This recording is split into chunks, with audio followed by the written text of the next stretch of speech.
দেখিছে নহয়, মই ডিঙিৰ পৰা কেনেকৈ আৰম্ভ কৰিছোঁ। স্কাৰ্ফটো একদম ওপৰে ওপৰে কৰিব লাগে, খুব হেঁচি নহয়। যিহেতু স্কাৰ্ফত কিছুমান সৰু সৰু গুৰি কিছুমান ইনগ্ৰিডিয়েণ্টছ থাকে, সেইবাবে স্কিনখনত একদম পাতলকৈ কৰিব লাগে, যাতে খুব হেঁচিব নালাগে, ওপৰৰ পৰা কৰিব লাগে। পৰাপক্ষত চাৰ্কুলাছনতে কৰিব। আৰু চকুৰ গুৰিলৈ কেতিয়াও স্কাৰ্ফ নিনিব। চকুৰ গুৰিটো যিহেতু আমাৰ কোমল, সেইবাবে ক্ষতি হ'ব পাৰে।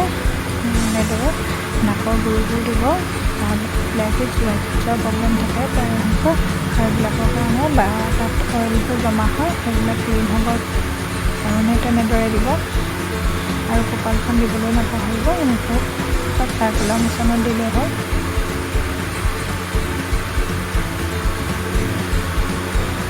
তাৰ মেথডবোৰ একেই, কিন্তু স্কাৰ্ফটো হেঁচি নহয় দেই, ওপৰে দিব। এনেদৰে ওপৰলৈ কৰি দিব আৰু বাহিৰ মৰা হ'ব লাগে।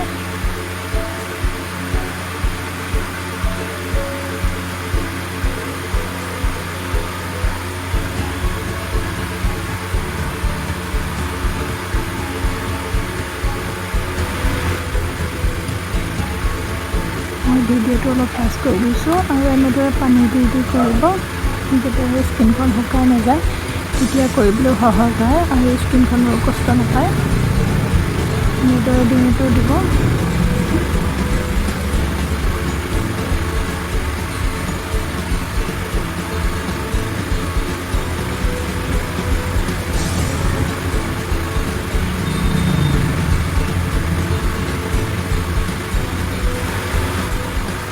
এতিয়া মই স্কিনখন চাফা কৰি লৈছোঁ, যাতে স্কাৰ্ফবোৰ ৰখি নাযায়।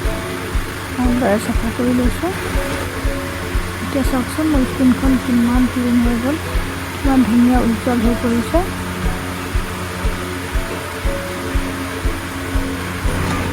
এতিয়া মই থাৰ্ড ষ্টেপ মাছাজ দিম। মাছাজ ক্ৰীমটো অলপ মই উলিয়াই ল'ম এনেদৰে।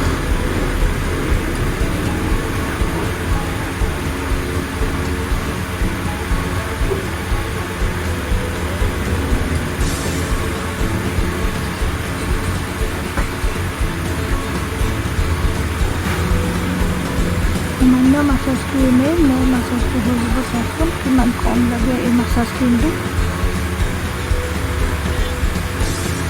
এনেদৰে মই গোটেই স্কিনত ডিঙিত এপ্লাই কৰিম।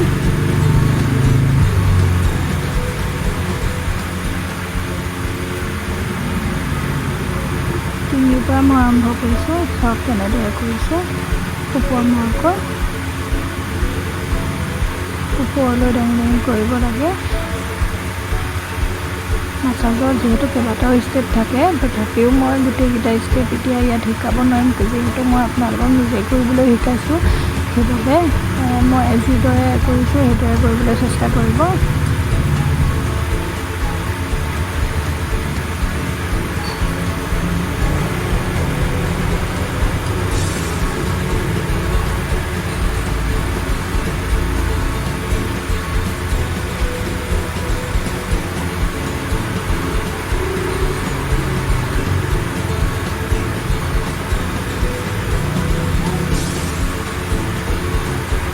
এনেদৰে ওপৰে কৰিলেই হ'ল। চকু গুৰিবিলাকত এনেদৰে দিব। যিহেতু নিজে কৰা হয় নহয়নে বাৰু, সেইকাৰণে এনেদৰে দিলেই হ'ল। গুৰিটো বেছি হেঁচি নকৰিব, এনেদৰে ওপৰে কৰিব, যাতে চকুত প্ৰেছাৰ নপৰে। চকু গুৰিটো যিহেতু কোমল হয়, আৰু এনেদৰে কিনাৰটোত কৰিব।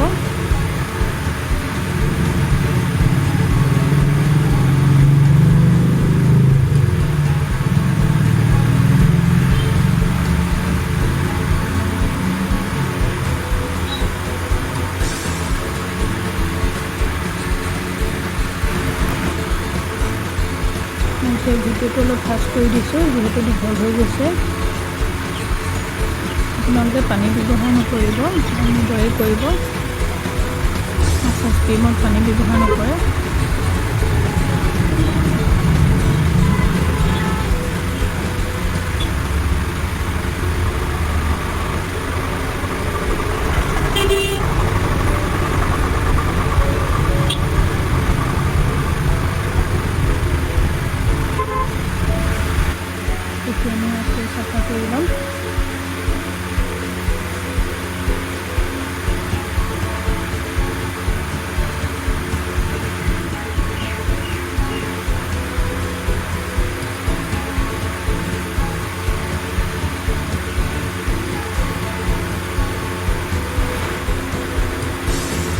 দেখিছেনে স্কিনখন কিমান ক্লিন লাগিছে, কিমান চফ্ট লাগিছে।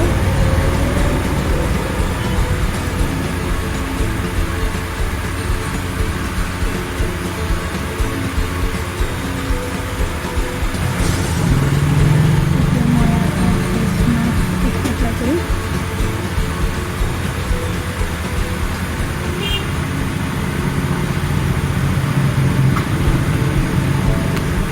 ফেচ মাস্কটো একদম কোমল, বাটাৰৰ দৰে একদম কোমল। ইয়াৰ এপ্লাই কৰিবলৈ অতি সহজ, সকলোৱে কৰিব পাৰে, ক্ৰীম লগোৱাৰ দৰে লগালেই হ'ল।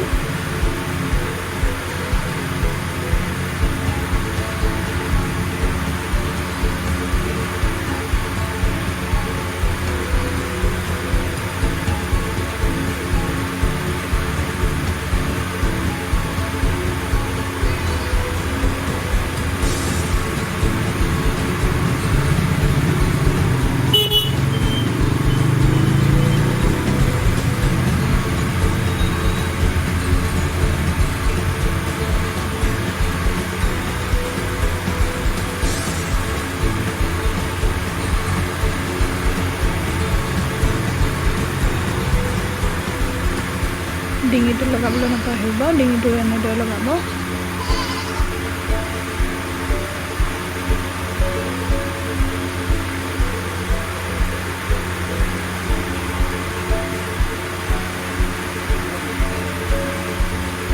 দেখিছেনে সকলোতে লগোৱা হৈ গ'ল মোৰ প্ৰায়।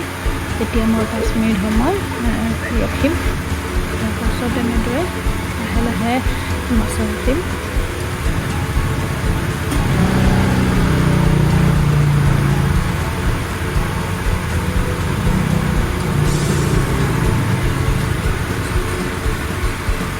মাছাজটো প্ৰায় একেই।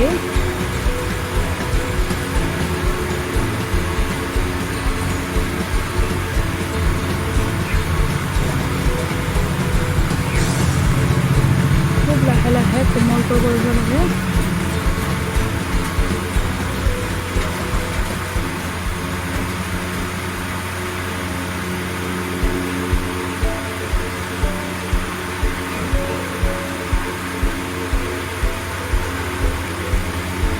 এনেদৰে মাছাজ 5 মিনিট সময় কৰিব।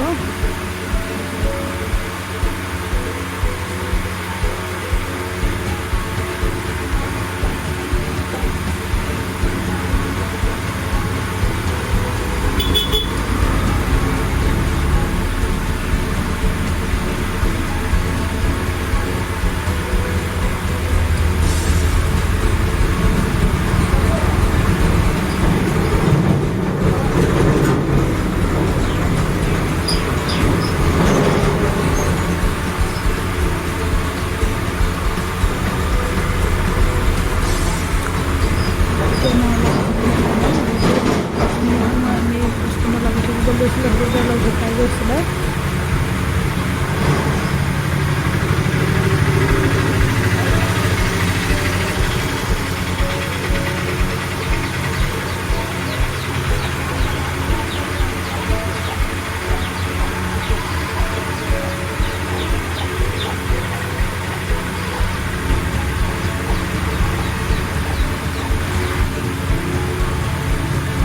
এতিয়া মই ভালদৰে চাফা কৰি লওঁ।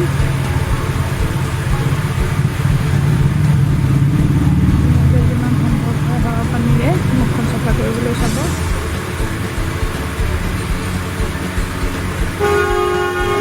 যাতে মাছখিনি স্কিনত লাগি নাযায়।